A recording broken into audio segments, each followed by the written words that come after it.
All right, good morning, everyone. Well, actually, it's afternoon now. The time is 12:17 p.m. Eastern Standard Time. Today's July 19th, Thursday. And welcome to another edition of Ask Mark Anything. I have some downtime right now, so I figured I would come on and do some quick Q&A.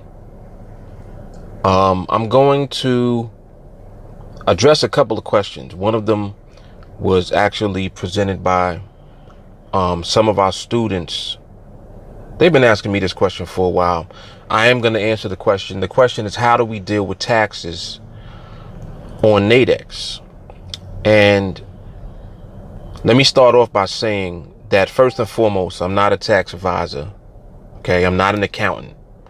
So the first thing that you need to do is to consult with your tax advisor or your accountant or whoever you go to do your taxes, and find out what deductions and what you actually qualify for as far as being able to reduce the amount of taxes that you'll end up owing. Now, as far as how it works on NADEX, at the end of the year, and to be more accurate, it's more like the beginning of the next year, because we get the 1099 in the mail in February. So by every February, you'll receive a 1099 in the mail, and one of two things will happen. On that 1099, there will be one number. That number will either be in parentheses. If it's in parentheses, that means that you lost money for the year. If it's not in parentheses, that is the amount of net profit that you've earned on NADEX for the year. Okay, so of course we want to see no parentheses, right? But you take that 1099 to your tax advisor, to your accountant, and you sit down, work with them so that they can help you figure out what type of deductions you qualify for and where to place that number on your actual tax form. Okay, let me give you a couple of tips as far as what you can do as you become profitable in the market and you begin to actually earn money. So, we're talking about ending the year, not in parentheses, but ending the year with the number on that 1099 form that you receive from NADEX. Let me give you some tips.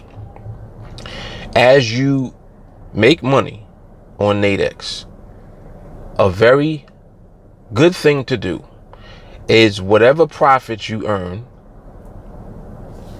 cut them in half.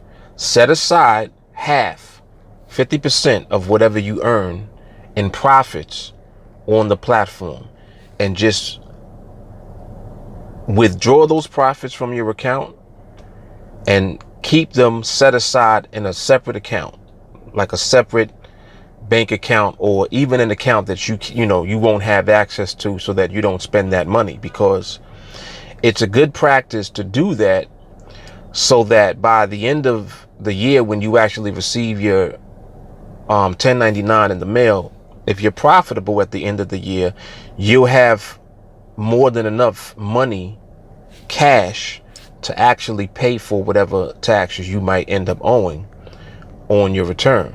Now, your tax return is going to be based on all of your income, not just your NADEX income. But understand that your NADEX income, that money that you earn and that is reported on that 1099, that money is going to be treated as regular income on your tax form, just in general. Like, I'm not giving you tax advice. I'm just telling you what actually goes on. Tax advice, like I said, go to your accountant. If you don't have one, get a good accountant.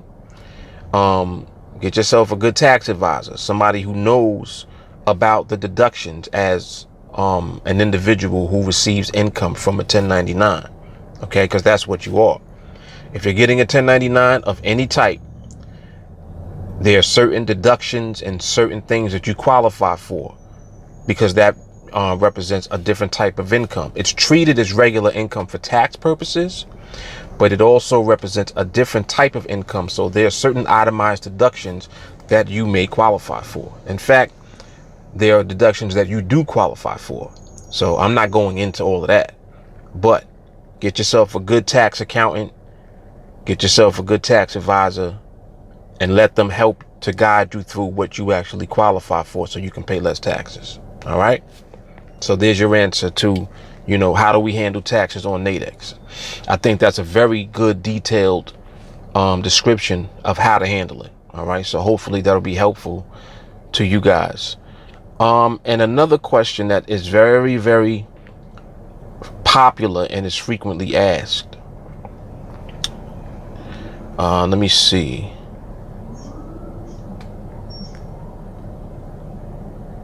Okay.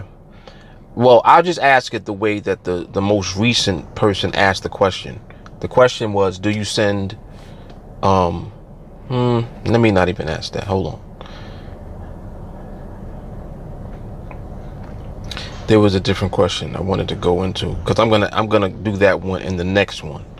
I won't answer that in this one. Let me see where it is. Oh, here it is. Normally, how long does it take a person to learn all of your training? That's the question. And this is a very popular question. The answer to that is that everyone is different and everyone learns at their own pace. That's my timer just telling me to look at the charts. I am on the charts right now, actually just glancing, just taking a look at things. Let me see, I might, let me pull this up real quick. Just take a look at this. See if this is a potential trade.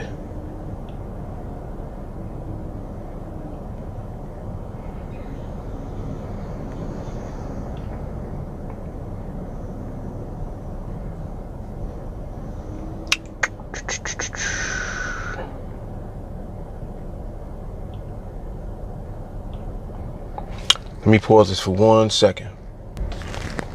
All right. So I actually did take a trade. That was a winning trade. Let me finish up this video though. So yes, everyone learns at their own pace. And what I can say with all honesty is that every student that has stuck with our training over time, they've put themselves in position to win consistently over time. And that's very important because that's really all that matters. It's the most important thing for you as a student in your growth and development, to remain consistent as you acquire the skill. It's going to take you time. And again, you're going to learn at your own pace, but ultimately you are going to learn. All right.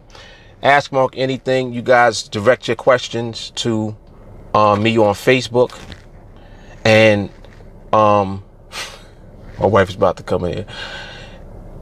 Reach out to me on Facebook. You can send it there. Also, if you're looking at this on YouTube, you can put it in the comments and reply that way as well.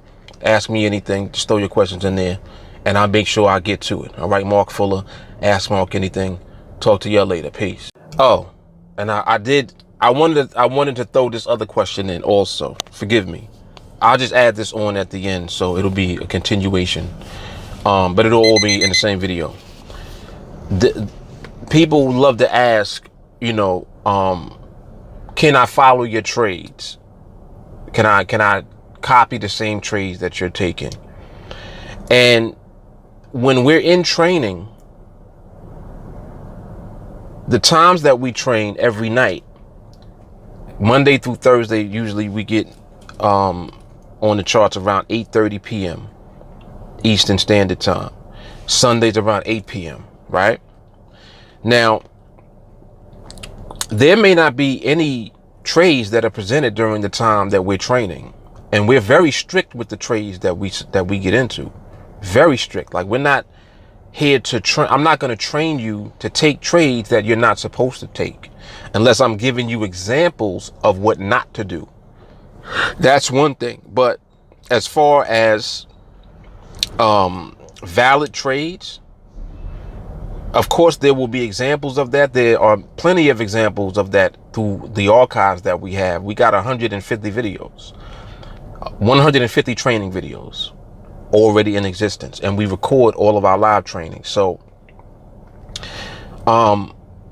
you'll see example of valid trades if the market presents us with those trades while we're training. So that's the answer to that. You know, can you copy our trades? You're here to learn the skill. You're not here to, you know, have your live account up and try to catch trades that you see us taking. That's not what it's for. All right. So that'll answer that question. Ask Mark anything. Peace.